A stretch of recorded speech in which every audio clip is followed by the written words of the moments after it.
Move over, Tiger Woods. There's a tigress prowling. There's an up-and-coming new star on the pro golf scene, and her name is Ginger Howard. She turned pro back in June of 2011 at the ripe old age of 17.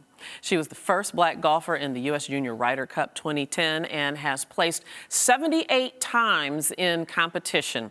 Now, first place, rather, 78 times. Now, at the old age of 19, she's just getting started in the LPGA Tour. And we welcome you, Ginger, and congratulate you for your success. Thank you so much for coming. In fact, you're on your way to a tournament, right? You're swinging through New York to talk to us a little bit. Where are you on your way to? We're going to Albany, New York. Okay. Yes. So I want to just reiterate some of this introduction. You started professionally at 17. Yes. Went straight out of high school, right? Yes. Only 19 now. Tell me about how and why you first got interested in golf. I understand your dad would take you out on the course. Right. What was it about golf that was so appealing to you? Just being able to whack it whenever I wanted to, because my dad would always take my sister and I out to practice with him. And at first it was kind of boring just watching him, but he looked like he was having so much fun. So I just thought, why not? And I just loved it ever since. And so at the age of 6, you began to play golf, 6. Is that right? Yes. And at what point did you know, I'm good at this? I have to say when I was 8 maybe, when I played my first event.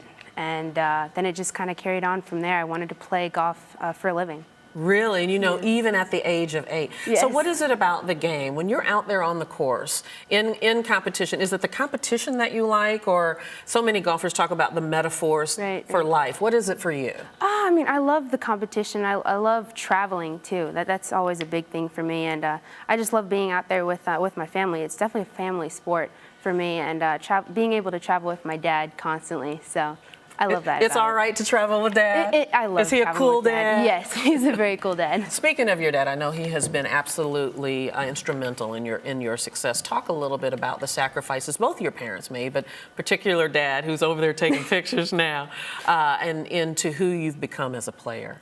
Well, I mean, I guess it did start when I first decided that I wanted to make this a lifestyle and my career. It started out with traveling and driving all over God's green earth, and then just having to sacrifice his job for me. And first of all, it had to be with my mom, who had suffered from thyroid cancer, but she recovered. And after that, then my dad thought, why not just travel with my daughter? And because, I mean, no way I was going to travel by myself. And this truly has been a family affair. Right, yes. How has your family rallied around you to support you? Oh gosh, just by constantly being there for me. I mean, even though we're miles and miles apart right now, I mean, we'll definitely keep in touch by FaceTiming, text, through any kind of social media, and they're always right next to me. You know, it has to be a difficult decision for any athlete, no matter what sport they're playing, to decide whether or not you go straight to pro or go through college and get an education first. Right. Tell me about the decision process for you, and was that a difficult one? Because really, at 17, you're still a kid. You're a teenager, and kids, you know, go to the mall and play Angry Birds and all the stuff you do. Was that a difficult decision? I would say it was a difficult decision, but I mean, at the time, I mean, I was on the brink of turning professional. I had to be matured, so that had to do with my wave into Q school at 17 years old from LPGA, and so I thought, why not play as a pro and just get this experience now? And my parents backed me up 100%, and so I just went for it. And of course, playing as a pro means that hopefully you make a little money doing that. But at first, it takes a lot of money. Talk about the expense of being able to play golf. It's difficult, but somehow, I mean, through sponsors and through a lot of help and donations, then we've been able to get through it. And I mean, that all goes thanks to people that have definitely helped me out, and through my website and through Twitter. I have a donate button on my website, so I mean, lots of people have been helping me out through that, and without them, I wouldn't be here too. And what do you attribute? I mean, I would imagine being a great golfer, you sort of have to have nerves of steel and really be able to focus. Where do you get that from at such a young age? I'd have to say I give those props to my dad. Definitely. Growing up, I had to be. I mean, I'm turning professional at 17 years old. You don't really see that, especially in African Americans. So I had to become a lot tougher at an early age, and I had to train my mind. Definitely mentally, I had to.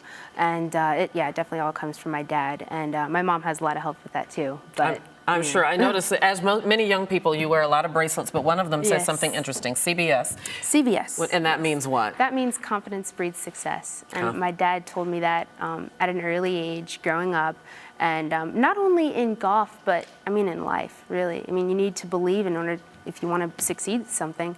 And so we went to Universal this one time, and we have like these bracelets engraving, and so I wanted to get that on my bracelet, and my sister and I have it. So. All right, confident Ginger Howard. Here, let me take your putter cover, whatever this is called. You're going to teach me how to putt here. Okay. And truly, I do not know what I'm doing.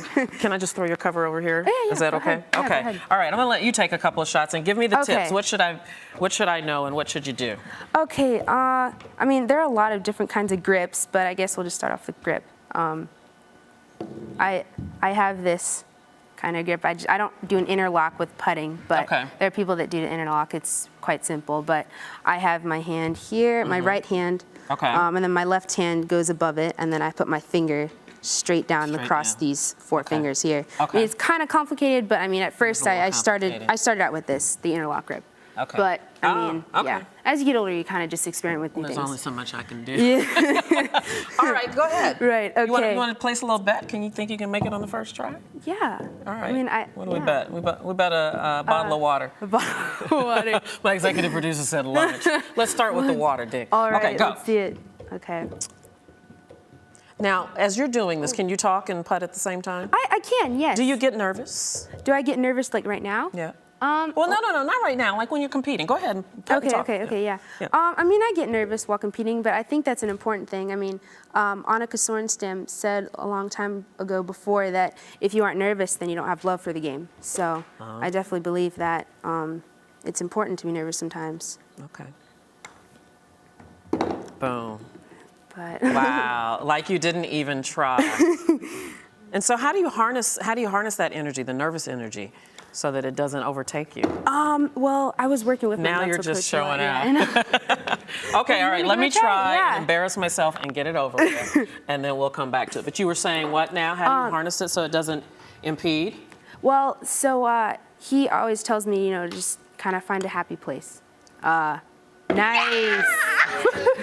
And I'm not doing another. I'm going to stop right there. Ginger Howard, thank you so much for coming on. Congratulations to Thank you. We're going to be watching you. Thank you very much. I appreciate, wish you all the very best. Thank you. That's going to do it for us. Thanks for watching. We'll see you tomorrow on Arise America.